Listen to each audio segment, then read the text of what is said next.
I sat by myself at the table set for six, a strange emptiness surrounding me. My husband, my best friend, and even my own sister had ignored the invitation.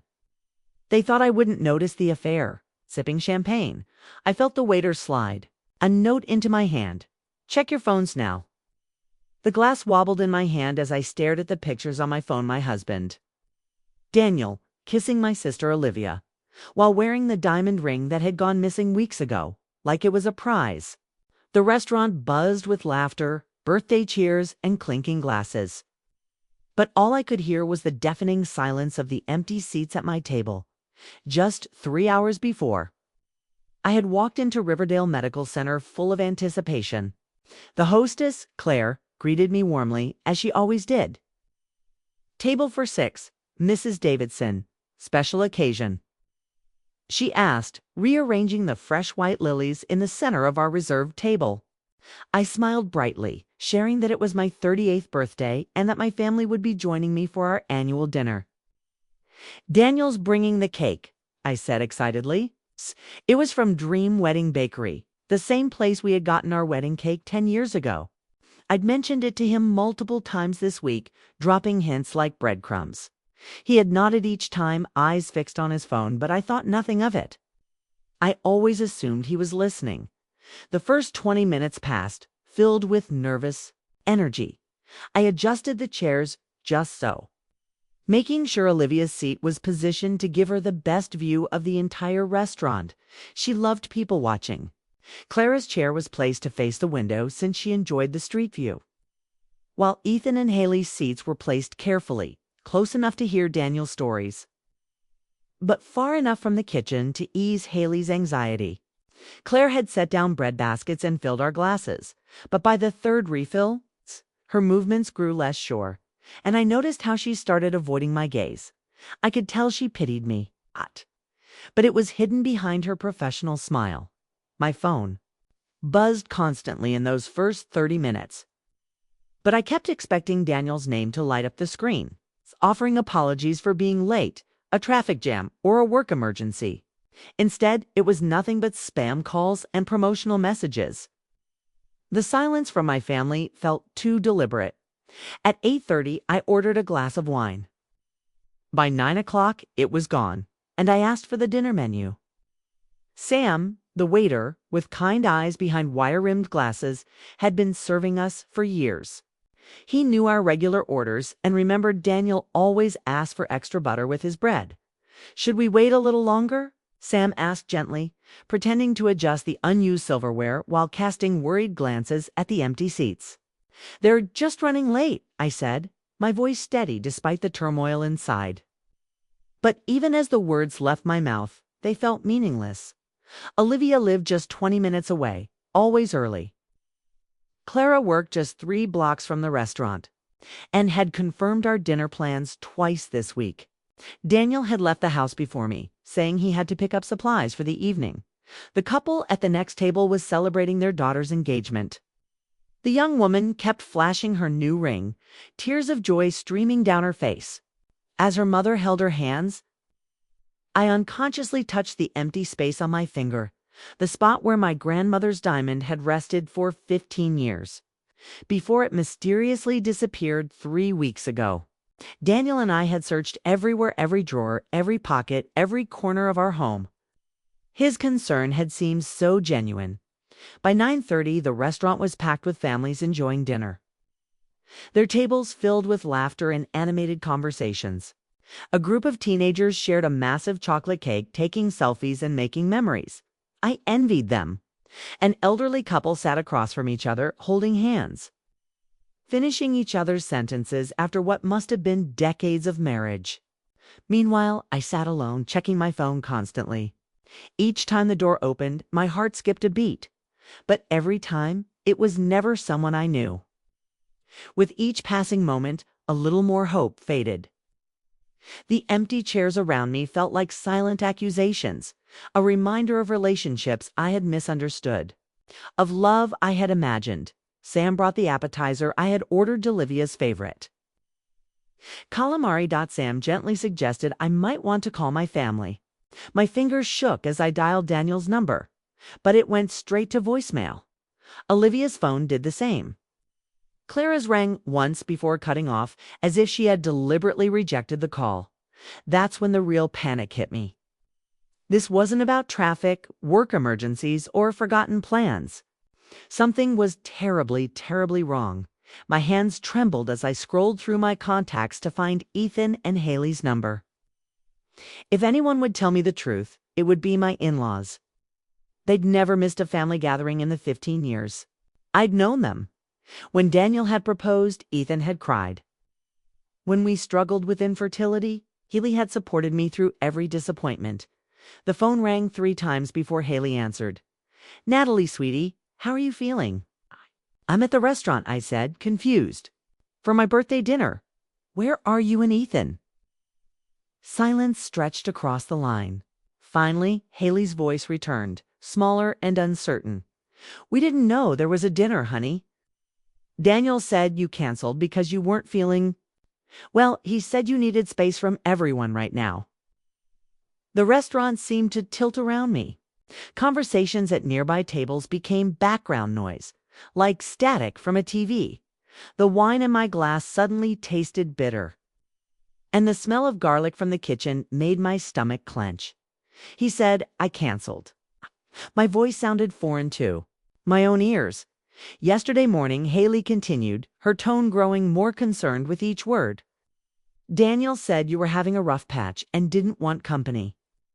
Ethan wanted to check on you anyway, but Daniel insisted you needed time alone. Daniel had lied to them. Daniel, who'd never missed a chance to have his parents over for dinner, who called them twice a week religiously, who'd built his whole identity around being the perfect son he had deliberately excluded them from. My birthday, the question that had been lurking in the shadows of my mind for months, stepped into the light. What else had he lied about? Sam appeared beside my table as if summoned by my distress. Without saying a word, he placed a fresh glass of champagne next to my untouched dinner and a small folded piece of paper beside it. His eyes met mine with an intensity that made my breath catch. "It's time." "Mrs. Davidson," he said quietly, his voice carrying a weight that made me understand. This wasn't just about dinner service or restaurant protocol. My fingers fumbled with the paper, unfolding it slowly as if it might contain something explosive. The handwriting was careful, deliberate. "Check your phones now." I looked up at Sam, but he had already stepped away, giving me the privacy I needed for whatever was about to unfold around me. The restaurant continued its evening rhythm, clinking glasses, murmured conversations, the soft jazz playing overhead. But I felt isolated in this moment, suspended between my old life and whatever truth was waiting on my phone. With trembling hands, I unlocked the screen. The photo gallery was open, displaying images I had never seen before. My heart stopped, then began to beat so hard I could feel it in my throat. Daniel and Olivia kissing in what looked like this very restaurant. Olivia's hand extended toward the camera, my grandmother's ring sparkling on her finger like a beacon of betrayal. The timestamp showed 2 days ago Tuesday evening, the same night. Olivia had called to confirm our birthday plans with that unusually bright voice. There were more photos: Daniel and Olivia entering a hotel, Daniel and Olivia at a jewelry store. It's the same store where we had had my ring resized years ago. A receipt for a romantic dinner for 2. Charged to the credit card I rarely checked. But it was the final image that shattered whatever remained of my composure. A screenshot of text messages between Daniel and Olivia planning their evening together while I sat at home, worried about my lost ring and excited for my birthday celebration. "She's so gullible," Olivia had written. "Still thinks she lost her ring? This is almost too easy." Daniel's response made my blood freeze. "Let her have her little birthday dinner. She'll sit there alone and finally understand what she means to everyone." They had planned this, not just the affair, but the cruelty of this moment. They wanted me to sit here, surrounded by empty chairs, realizing what I truly meant to them. The people I loved most had chosen to hurt me in the most devastating way possible. But as I sat there, staring at the evidence of their betrayal, something unexpected happened. The tears I had been holding back dried up. The shaking in my hands stopped. The woman who had spent months making excuses for suspicious behavior, the one who blamed herself for feeling paranoid, who convinced herself that love meant trusting even when trust felt foolish, she was gone. In her place sat someone I hadn't been in years. A woman who knew exactly what she was worth and what she deserved.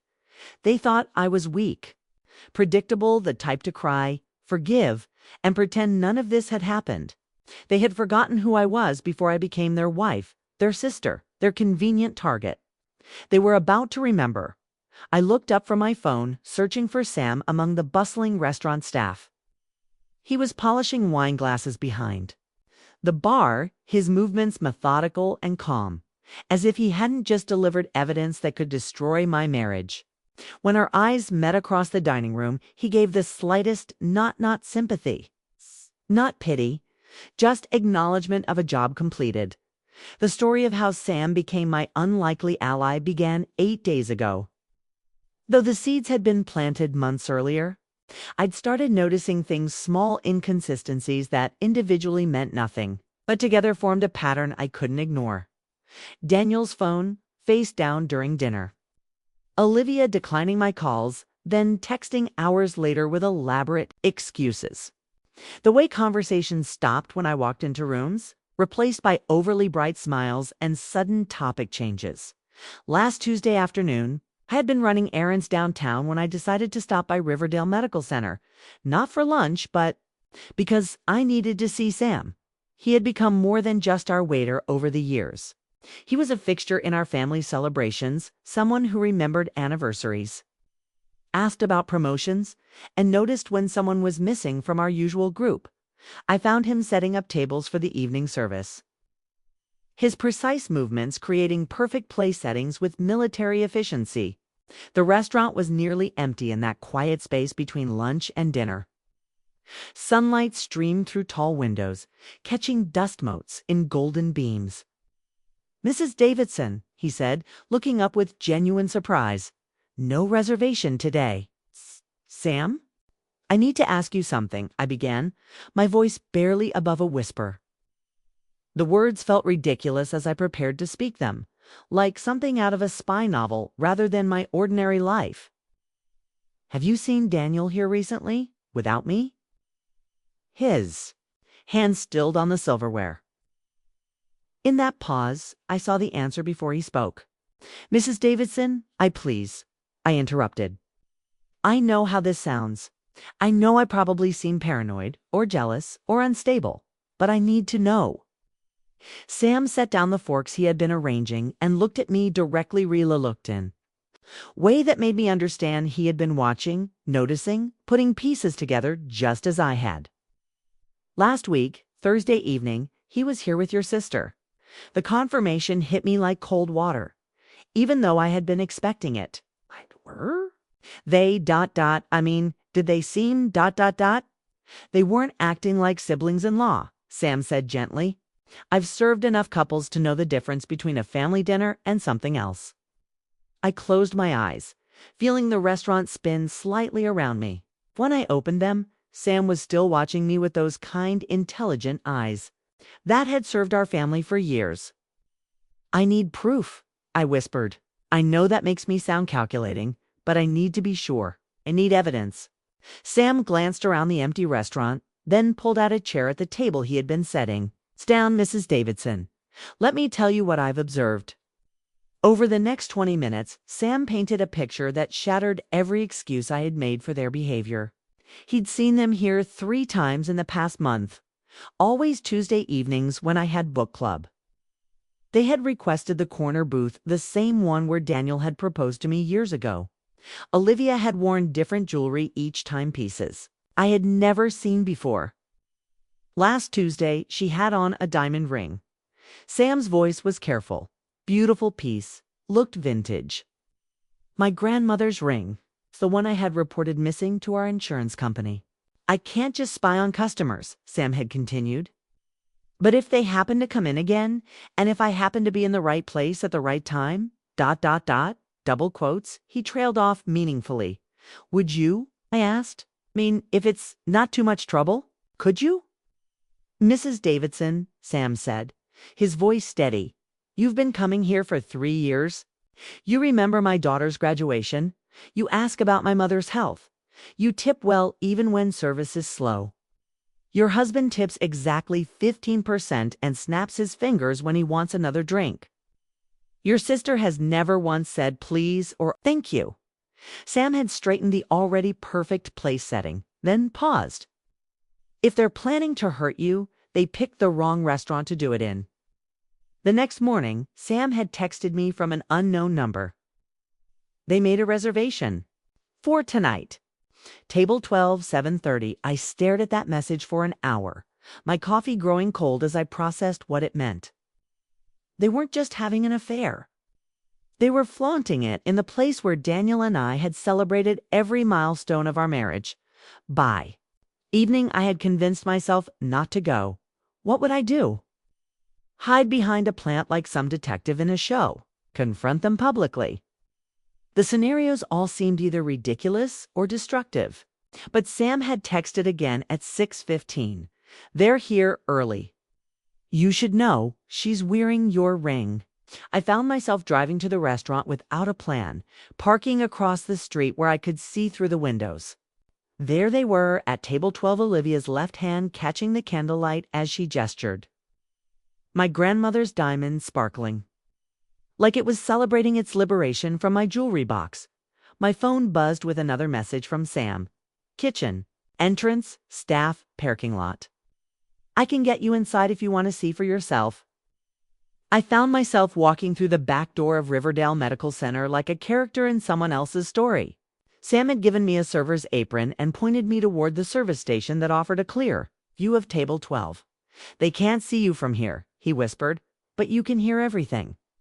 Olivia had been mid-sentence when I tuned in. Thanks. I'm at yoga class. She's so trusting. It's almost sad. She believes everything. Daniel had replied, cutting his steak with aggressive precision. Yesterday she thanked me for helping her look for that ring. Actually thanked me. They had laughed together, the sound sharp and cruel in the intimate restaurant atmosphere. Other diners had glanced their way, perhaps wondering what was so amusing. Sometimes I think she knows, Olivia had said, twirling the ring around her finger like she was testing, us waiting to see how far we'd go. Natalie doesn't have the spine for confrontation. Daniel had responded she'd make excuses. For us, until we're ready to stop playing games. Sam had appeared beside me with a small device I hadn't noticed before. The restaurant security system, he whispered. Audio and video. I have access for safety reasons. This qualifies as safety, doesn't it? I nodded, unable to speak as I watched my husband feed my sister bites of dessert with the same fork he had used to feed me cake on our wedding day. The recordings had captured everything. Their plans to use my credit card for a weekend trip. Their discussion of which friends they'd tell first when they came clean. Their casual cruelty about my supposed naivety. Sam had transferred all of it to a secure folder on my phone, along with photos taken from multiple angles and timestamps that proved this. Wasn't their first romantic dinner? The hotel reservation is under your name, Sam had said as we watched. Them prepared to leave. I heard them discussing it. Same card you have on file here. The betrayal had layers I was still discovering. Not only were they having an affair, but they were financing it with my money and laughing about my stupidity while wearing my jewelry, as Daniel and Olivia left the restaurant that night. Sam had handed me a small envelope. Inside was a receipt for their dinner, charged to the card I'd given them years ago for family emergencies. And a note in his careful handwriting, "You deserve better than people who celebrate hurting you." Now sitting at my birthday table with the evidence burning in my phone. I understood why Sam had looked so determined when he'd placed that. The champagne glass beside my plate wasn't just a sign of their affair. It was a record of their plan to humiliate me tonight. Their expectation that I'd sit here alone while they celebrated elsewhere. I caught Sam's attention and mouthed, "Thank you," across the dining room. He'd given me more than evidence. He'd given me the gift of knowing exactly who these people were when they thought no one was watching. That knowledge was worth more than any birthday present I'd ever received. My phone buzzed with a text from the same unknown number. "Whatever you decide to do next, Mrs. Davidson, you're not alone in this." For the first time in months, I smiled. That smile lingered on my lips as I left the restaurant, Sam's final text still glowing on my screen. The cool evening air hit my face as I stepped onto the sidewalk, and for the first time in months, I felt like I could breathe properly. The weight of uncertainty had lifted, replaced by something sharper, clean, absolute clarity. I sat in my car in the restaurant parking lot, key in the ignition but the engine silent. The digital clock on the dashboard read 9:47 p.m. My birthday was almost over. But the real celebration was just beginning. I scrolled through the evidence Sam had transferred to my phone: 23 photos, 4 audio recordings, and a paper trail of financial betrayal that painted a picture so complete it could hang in a gallery titled "How to Destroy a Marriage in 3 Easy Steps." The most damning recording was only 47 seconds long. Daniel's voice, casual and confident. She'd never checked the credit card statements. "I handle all the finances. She doesn't even know how to log into our banking app." Olivia's laughter in response was like breaking glass. They were wrong about that, too. I pulled up our joint banking account on my phone, the app Daniel thought I didn't know existed. 3 months of suspicious charges stared back at romantic dinners at restaurants I'd never been to, hotel stays during my work conferences, even a jewelry store purchase dated the day after I'd reported my ring missing. They'd been so confident in my ignorance that they hadn't even tried to hide it. My fingers moved across the phone screen with surgical precision. First, a group text to all 3 of them. "Hope your night was worth it." I watched the message. Deliver, then almost immediately, 3 dots appeared under Daniel's name, then Olivia's. Then Clarazol typing frantically, probably crafting elaborate lies or desperate apologies. I turned the phone off before any of their messages could arrive.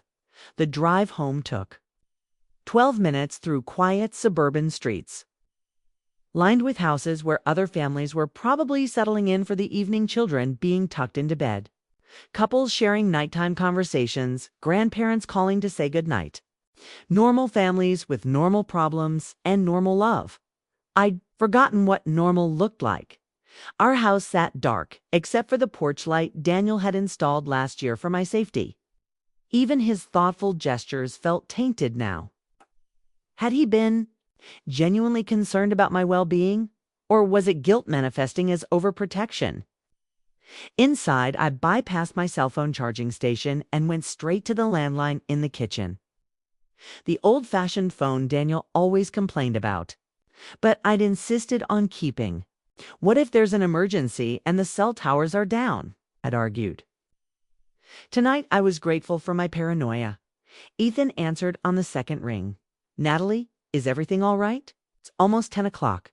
I need to talk to you and Haley. Are you both available?" "Of course, sweetheart." "Let me get Haley. You sound upset."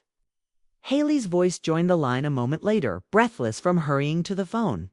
"What's wrong, honey?" "Daniel said you weren't feeling well today, that you'd canceled your birthday dinner because you were having one of your episodes." The word episodes hit me like a physical blow. "Why episodes?" I asked. "He's been worried about you," Haley continued, her maternal concern evident even through the phone line. "He said you've been paranoid lately, imagining things, getting upset over nothing. He asked us to give you some space until you felt better." The manipulation was breathtaking in its scope. Daniel hadn't just been cheating, he'd been systematically undermining my credibility, painting me as unstable, so that when the truth finally came out, everyone would question my version of events rather than his. "Haley, Ethan," I said, my voice steadier than it had been all day. "Would you like to see why Daniel really canceled you tonight?" I spent the next few minutes walking them through the process of accessing the files Sam had sent me. The silence. That followed was so complete that I checked twice to make sure the call hadn't dropped. Ethan spoke first, his voice raw with a fury I'd never heard from my gentle father-in-law. He gave Olivia my grandmother's ring, the one I specifically chose for your engagement because it had been in our family for 3 generations. That ring was meant to be passed down to your children, Haley whispered, her voice thick with tears. It was supposed to stay in our family. It will, I said quietly. I'm getting it back. The next hour became a blur of revelations and reactions. I sent them carefully selected pieces of evidence, enough to prove the betrayal without overwhelming them with the cruelest details. The photos were clinical, the audio clips devastating, the financial records undeniable. 37 years, Haley said through tears that I could hear clearly through the phone. I've been married to that boy's father. I taught him how to treat a woman by watching Ethan treat me. How did we raise someone capable of this? You didn't raise this, I assured her. Daniel made these choices as an adult. You gave him a foundation of love and respect. What he built on top of that was his decision. While we talked, I opened my laptop and logged into our family group chat.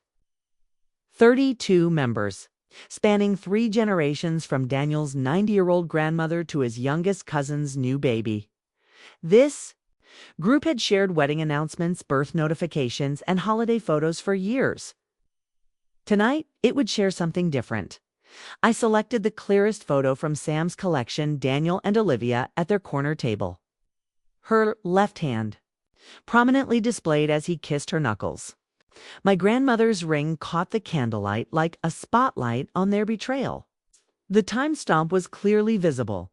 Tuesday evening, 8:23 p.m., no caption, no explanation. Just truth, uploaded for everyone who'd ever trusted these people.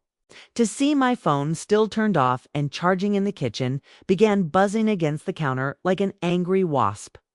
Even powered down, I could feel the digital chaos I'd unleashed. The group chat is exploding, Ethan said, his voice mixing satisfaction with sadness. Your cousin Maria just asked if that's really Olivia wearing your ring. What did you tell her? The truth, that we're as shocked as everyone else. Within minutes, my private messages began filling up on the laptop. Cousins who'd watched Olivia and me grow up together. Family friends who'd attended both our weddings, distant. Relatives who'd only heard stories about the sisters-in-law who were closer than biological siblings. Elizabeth's message arrived at 11:34 p.m. Natalie, I need to explain. I had no idea about Daniel and Olivia. I swear on my mother's grave, I didn't know about the affair. Daniel told me you were struggling with paranoia, that you'd been accusing him of cheating when he was completely innocent. He said you needed space from friends because you were convinced everyone was lying. To you, I thought I was being supportive by staying away from your birthday dinner. Please call me. Please let me explain. I stared at her message for a long time, feeling something that wasn't quite forgiveness, but wasn't hatred either. Elizabeth had been manipulated too, turned into an unwitting accomplice in my isolation. Daniel had played us all, using our love for each other as weapons against each other. But manipulation was still a choice. Elizabeth could have called me directly instead of taking Daniel's word. She could have trusted our 20-year friendship over his recent claims. She could have shown up anyway, just to be sure he didn't. The house felt different around me as I closed the laptop and finally turned my phone back on. 73 missed calls, 112 text messages, voicemails that would probably take hours to get through. The digital avalanche I'd started was still gaining momentum. I was the only one standing safely above it. For the first time in months, I felt powerful. Not cruel, not vindictive, but powerful in the way that comes from absolute honesty. In a world built on lies. They'd all underestimated me, Daniel, Olivia, Elizabeth, even myself. They'd forgotten that the quietest people often see the most.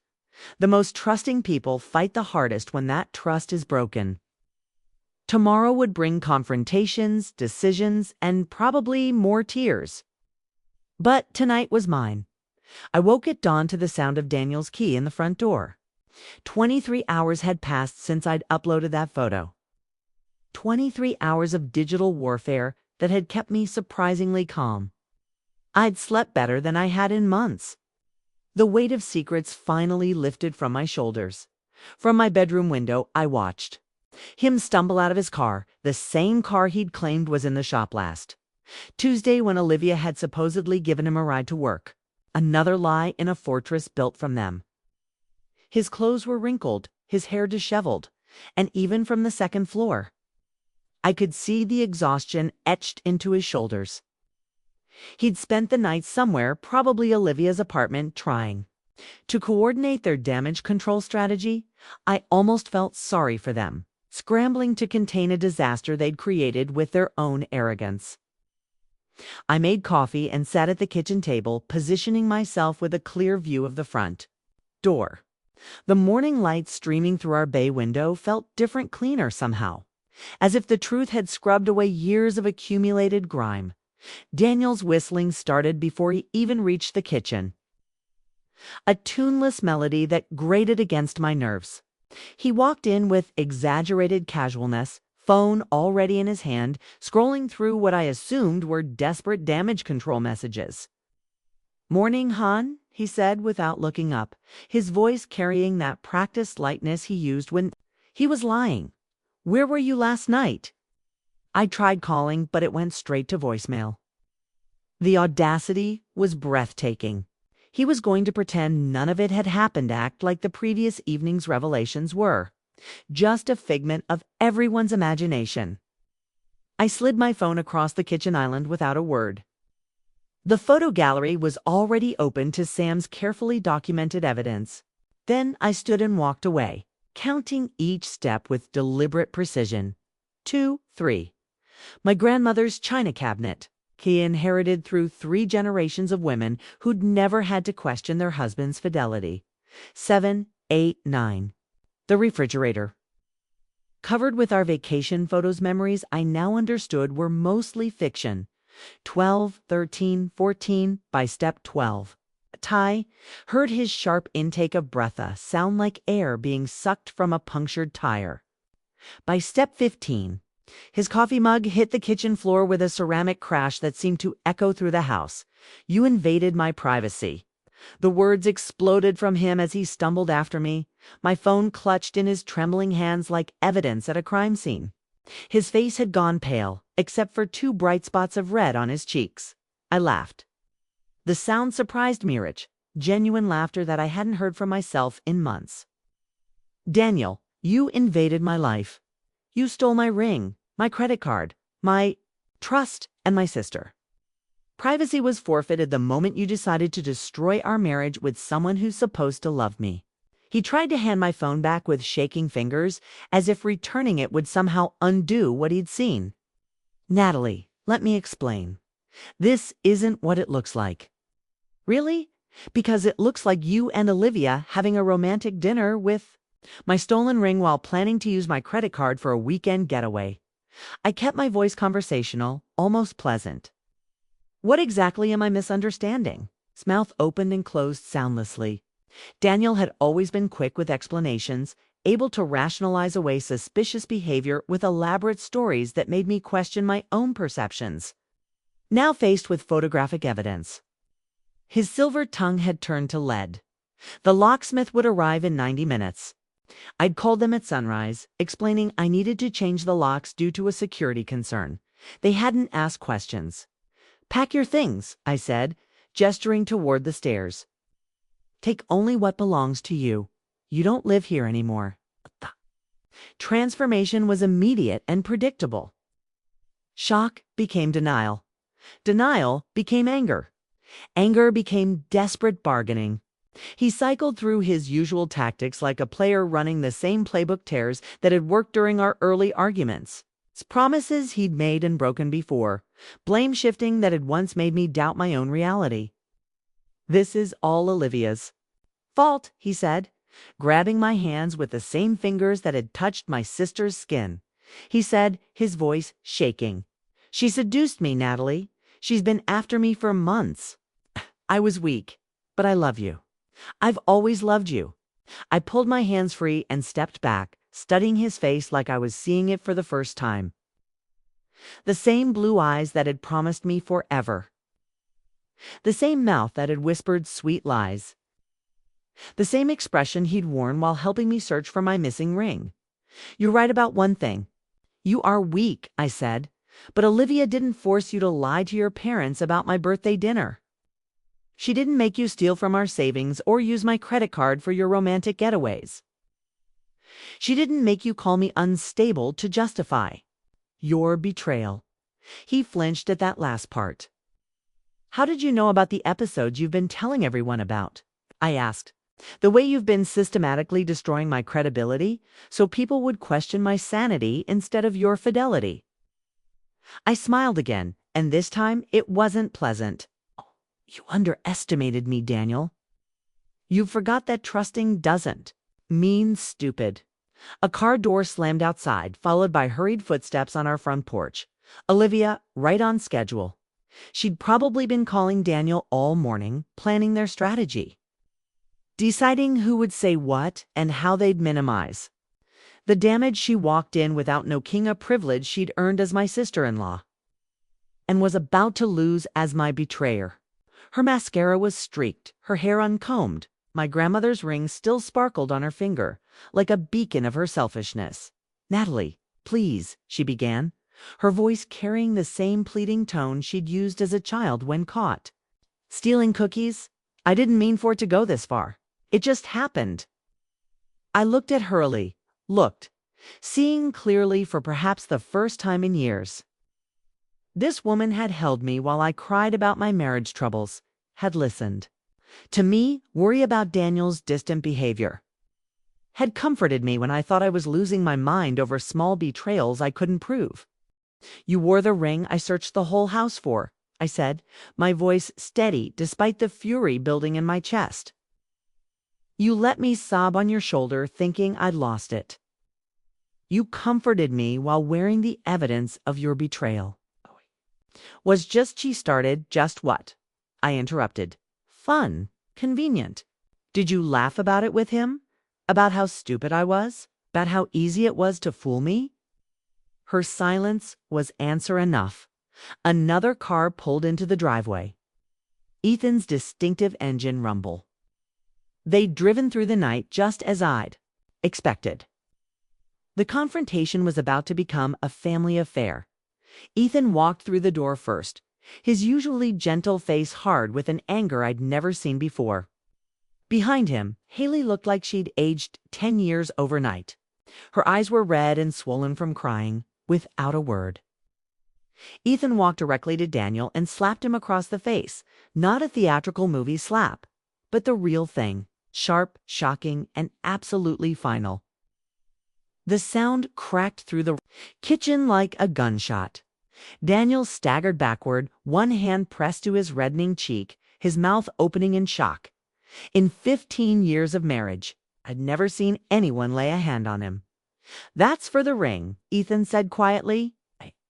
Grandmother's ring, which was supposed to stay in our family. Haley refused to even look at Olivia, keeping her eyes fixed on Daniel with the expression of someone staring at roadkill. You disgust me, she said, her voice flat and final. 30 years I've known you, Olivia. 30 years of birthdays and holidays and family dinners. 30 years of thinking you were someone worth loving. Olivia started to speak, but Haley held up one hand, stopping her cold. Don't, just don't. There's nothing you can say that would make this anything other than what it is, a betrayal so complete, it's changed how I see the last 3 decades of my life. The kitchen fell silent except for the tick of the wall clock and Daniel's ragged breathing. Outside, a neighbor's dog barked, and somewhere down the street, someone started a lawn mower. Saturday morning sounds from a world that hadn't been turned upside down by lies and betrayal. This wasn't just my war anymore. It had become theirs, to a family fractured by selfishness and lies that would take years to heal. Healing was even possible. My phone buzzed with a text from Clara. Please call me. I can explain everything. I deleted it without reading it. Twice. Some explanations came too late. It was too late, and some betrayals ran too deep for words to bridge. Clara had made her choice when she chose Daniel's version of reality over 20 years of friendship. The easiest cut, I was learning, was sometimes the cleanest one. The locksmith arrived 15 minutes earlier, grizzled man named Frank, who took one look at the tense faces in my kitchen and asked no questions beyond the standard. Deadbolt or something more secure. Toes more secure. Some doors, once closed, should stay that way. While Frank worked, Daniel gathered his belongings with the mechanical movements of someone in shock. Olivia had disappeared without a goodbye, probably realizing that her presence only made things worse. Ethan and Haley sat at my kitchen table, drinking coffee and watching their son pack his life into garbage bags, like the trash he'd made of our marriage. "The house is in both our names," Daniel said, his voice hollow as he stuffed shirts into a duffel bag. "I have rights. You forfeited your rights when you started stealing from me," I replied, sorting through the mail that had accumulated over the past week: bills, catalogs, and a letter from our insurance company about my ring claim. "My lawyer will explain." The rest? That lawyer was Mia Chin, recommended by Haley's book club after her friend Janet had used her during her own divorce. "She's ruthless," Janet had warned, "but fair. If you're in the right, she'll make sure you stay there." 5 days after the confrontation, I sat across from Mia in her downtown office, watching her review the evidence Sam had gathered. She was exactly as Janet had described, sharp-eyed. No nonsense, with the kind of confidence that came from winning battles others were afraid to fight. "This is remarkably thorough," Mia said, scrolling through the photos and financial records. "Your waiter friend should consider a career in private investigation." "He was just looking out for me," I said. "Good friends are worth their weight in gold," she replied, making notes on a legal pad. "Especially friends who document everything. The financial theft alone gives us significant leverage." The following Saturday, exactly 1 week after my disastrous birthday dinner, I made the same reservation at Riverdale Medical Center. Table 4, 6, 7 o'clock. This time I'd filled every seat. Claire, the hostess, smiled when she saw me walk in with Ethan and Haley. Double quotes, "Mrs. Davidson, how lovely to see you again." "And you've brought friends, family," I corrected, feeling the word settled differently on my tongue. "It's a real kind." Sam appeared almost immediately. His professional demeanor softened when he saw our group. "Mrs. Davidson, what a pleasure. Your usual table?" "Actually, I'd like to request a different one," I said. "Something with a view." He understood immediately, leading us to a table by the window where I could see the street, the people walking by, the world continuing to turn despite the earthquake that had shaken my life apart. The fourth member of our party was Mia Chin, who'd agreed to join us after finalizing the divorce papers. She was smaller than I'd expected, with silver-streaked hair and eyes that missed nothing. "I hope you don't mind mixing business with pleasure," I said as she took her seat. "I find the best business often happens over good food," she replied, accepting the menu Sam offered. "Besides, celebrating victories is part of the process." The fifth chair belonged to someone unexpected, Dr. Sarah Martinez, the therapist Haley had recommended. I've been seeing her twice a week, untangling 15 years of emotional manipulation and rediscovering who I was underneath. Daniel's careful reconstruction of my identity.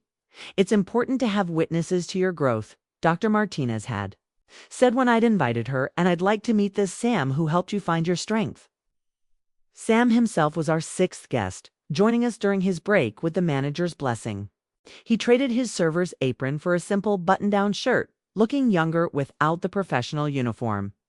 "I've never been a dinner guest at my own restaurant before," he admitted, settling into the chair beside Dr. Martinez. "You've never helped solve a marriage before, either," I replied. "Tonight's about firsts." We toasted with real champagne, this time Dom Perignon, not the house brand I'd nursed alone a week earlier. Ethan raised his glass first.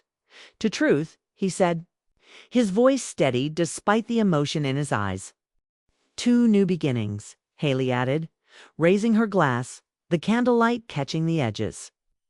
I finished, feeling the words resonate through my chest. Sam brought out a slice of birthday cake chocolate with fresh strawberries, instead of the red velvet Daniel had never delivered on. "The house," he said with a wink, setting it down with a single candle. "Better late than never." As I blew out the candle, I made a wish I'd never thought to make before for the strength to keep choosing myself every day for the rest of my life. The weeks that followed blurred together. In a symphony of small victories and practical decisions, Daniel tried everything: guilt trips that fell on deaf ears, love letters that went straight to the trash, flowers delivered to my office that I donated to the local nursing home. He showed up at my favorite coffee shop, at the grocery store, at places he knew I'd be always, with the same desperate expression and rehearsed apologies. "I made a mistake," he'd say, as if betrayal was something that happened accidentally, like spilling coffee or forgetting an anniversary. "You made a choice," I'd reply, walking past him like he was a stranger asking for directions to somewhere I'd never been. I blocked his number, closed our joint accounts, and froze the credit cards.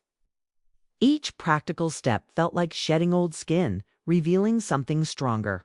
Underneath, the woman who'd once apologized for existing was learning to take up space without asking permission. The confrontation with Olivia came 3 weeks later at the Whole Foods on 5th Street. I'd been shopping for dinner ingredients, finally learning to cook for one person instead of always preparing meals for two. She was in the produce section, looking thinner than I remembered. Her usual confidence was replaced by something that looked like fear. She saw me first, her face cycling through emotions I couldn't read. When our eyes met across the apple display, I walked directly toward her, my hand extended. "My ring," I said simply. She looked around as if hoping someone would rescue her from the conversation. The produce section continued its Saturday afternoon bustle around U.S. families picking vegetables, couples debating dinner plans, children begging for candy, normal people living normal lives. "Natalie, the ring," I interrupted. She slipped it off without another word, her face red with shame and anger. The diamond felt heavier than I remembered, weighed down by the lies it had participated in. I walked straight from the grocery store to Pawn King on Madison Avenue, where a thin man with kind eyes offered me more than I'd expected: guilt. "Jewelry always sells for less than love jewelry," he said with a knowing smile. "But this piece has good bones. Someone will treasure it properly." I used the money for legal fees and a weekend getaway to Napa with Ethan and Hallie, my real family, the ones who'd never lied to protect a lie. We stayed at a bed and breakfast run by a woman who'd been divorced twice and married 3 times. The third time's the charm, she told me over breakfast. But the first time, being alone is magic. Olivia moved out of state within the month, according to the family gossip network that had become my unlikely intelligence service. Haley told me she didn't even attend her own goodbye dinner. The few friends she had left were too disgusted to show up. "Let her eat alone," Haley said with grim satisfaction. Now she knows how it feels. But I felt no satisfaction in Olivia's isolation, no pleasure in her pain. I'd turned my own pain into something more valuable: peace, clarity, and the hard-won knowledge that I could survive anything as long as I didn't have to survive it while pretending it wasn't happening. I didn't scream or break dishes or slash tires. I didn't need dramatic gestures or public scenes. I just showed them exactly who they were, and in doing so, discovered who I could be without them. That discovery was worth more than any marriage I'd lost. The discovery that would define the rest of my life was worth more than any marriage I'd lost. 3 months later, as I sat in my newly renovated home office, I could see that truth clearly. The room had been Daniel's den before: dark wood paneling, leather furniture that smelled like his cologne, shelves lined with books he'd bought to impress visitors but never read. It was mine. Bright white walls, a standing desk by the window, and plants that actually received sunlight. But the centerpiece wasn't my new computer or the certificates from my freelance. It was a simple black frame hanging above my desk, containing a small piece of paper with 4 words, written in Sam's careful handwriting. Check your phones now. That note had arrived at the exact moment I needed it most, not just for the information it contained, but for the reminder that someone, somewhere, was paying attention to my pain and chose to act. It represented the first honest communication I'd received in months, maybe years. No sugarcoating, no gentle evasion. No well-meaning lies to protect my feelings, just truth. Delivered with surgical precision. I'd had it professionally framed 2 weeks after the divorce was finalized, treating it with the reverence other people reserved for diplomas or family portraits. Below it, in my own careful script, I'd added a line that had become my daily mantra: don't wait for them to remember. Remind them who you are. Sometimes I caught myself staring at those words, remembering the woman who'd sat alone at table 6, still hoping her betrayers would walk through the restaurant door with cake and apologies. She felt like a character from someone else's story, now sympathetic but foreign. Like reading about a stranger's misfortune in the newspaper, my birthday had been transformed from a day of expectation and inevitable disappointment into an anniversary of awakening. Last year, I'd celebrated alone, not the bitter solitude I'd experienced at Riverdale Medical Center, but the intentional, luxurious solitude of someone who'd finally learned the difference between being lonely and being alone. I'd taken myself to a spa in the mountains, spent the day hiking trails that challenged my body and cleared my mind, then returned to a hotel room where no one questioned my choices or made me doubt my perceptions. For dinner, I'd eaten room service chocolate cake while watching the sunset from my balcony, feeling more complete than I had in any restaurant, surrounded by people who were supposed to love me. The transformation hadn't happened overnight. Dr. Martinez had warned me about that during our early sessions when I'd wanted to skip ahead to the part of healing where everything made sense and nothing hurt anymore. Recovery isn't linear, she'd said during one particularly difficult session where I'd spent most of the hour crying. Some days you'll feel powerful, and some days you'll feel like you're back at square one. That's normal. That's human. She'd been right about the setbacks, but she'd also been right about the breakthroughs. The first time I'd gone a full day without thinking about Daniel or Olivia or Clara, I'd actually panicked, worried that forgetting them meant I was becoming callous or unfeeling. Dr. Martinez had laughed, not mockingly, but with the warmth of someone who'd guided countless people through the same fears. Healing isn't forgetting, she'd explained. It's remembering without bleeding. The journaling had started as homework from therapy, but evolved into something more essential than daily vitamins. Every morning, I filled pages with thoughts I'd kept locked away for years, observations about my marriage that I dismissed as paranoia, dreams I'd abandoned to support Daniel's ambitions, moments of clarity I'd talked myself out of because they weren't nice or supportive.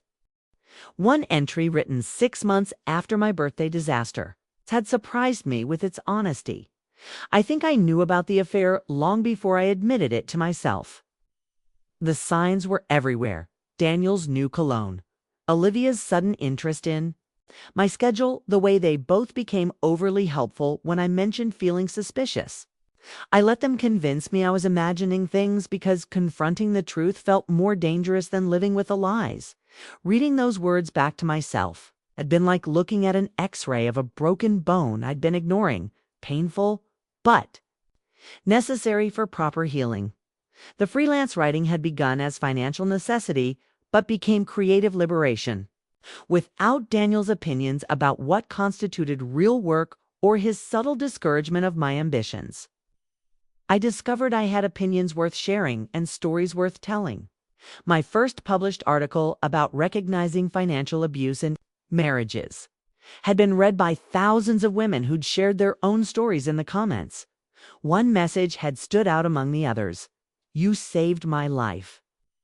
One woman had written, I've been making excuses for my husband's behavior for 8 years, but your article helped me see the patterns. I'm meeting with a lawyer next week. Those messages became the fuel for more articles, more speaking engagements, more opportunities to transform my pain into purpose. The woman who had once apologized for taking up space was learning to use her voice to create space for others. The house had become a reflection of me, room by room, like a slow-motion renovation of my soul. Daniel's golf trophies in the living room were replaced with bookshelves lined with novels I'd wanted to read but never found time for. His man cave became my office. The master bedroom, once painted in the beige he preferred, was now a soft blue that brought me peace. The kitchen, where I'd prepared thousands of meals for a man who criticized my cooking while secretly taking my money, became my favorite room. I'd learned to cook for one, not because I was alone, but because I was whole. Friends visited. Now real friends who asked about my dreams instead of updating me on their husband's achievements. Colleagues stopped by to collaborate on projects that excited me. Ethan and Haley came for dinner every Sunday, filling the house with laughter that was genuine, not performed. The woman who had once sobbed into her salad at table 6 didn't live here anymore. In her place was someone stronger, clear and afraid of empty chairs or silent phones. Someone who understood that the opposite of loneliness wasn't being surrounded by people. It was being surrounded by people who saw her clearly and chose to stay. Daniel still texted occasionally from blocked numbers, usually late at night, when alcohol made him sentimental about what he'd lost. The messages always followed the same pattern: regret, promises, and blame for everyone except himself. I deleted them unread, not out of anger, but out of indifference.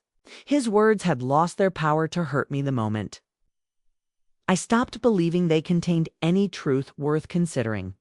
Olivia had sent a Christmas card last year, with no return address, as if anonymity could somehow resurrect a relationship she had destroyed with her own hands. I used it to start the first fire in my new fireplace. Watching her forced tears curl into ash while I sipped hot chocolate and planned my New Year's resolutions. Clara appeared in my social media suggestions. Sometimes Facebook's algorithm still tried to reconnect relationships that were better left disconnected. I scrolled past without curiosity or anger. It's the way I'd scroll past an advertisement for something I'd already decided I didn't need. They had lost the best thing they'd ever had, someone who loved them unconditionally, someone who forgave their smaller betrayals and celebrated their successes as if they were her own. Someone who made excuses for their behavior, carried their secrets, and prioritized their comfort over her own peace of mind. All I'd lost was the weight of their lies, the exhaustion of pretending their love was real, and the constant anxiety of waiting for the other shoe to drop. Not a bad trade at all. If this story of betrayal and empowerment captivated you from start to finish, hit that like button right now. My favorite part was when Sam handed Natalie that note, saying, "Check your phones now." The moment everything changed. What was your favorite moment? Drop it in the comments below. Don't miss more incredible stories of strength and justice like this. Subscribe and hit that notification bell so you never miss an upload.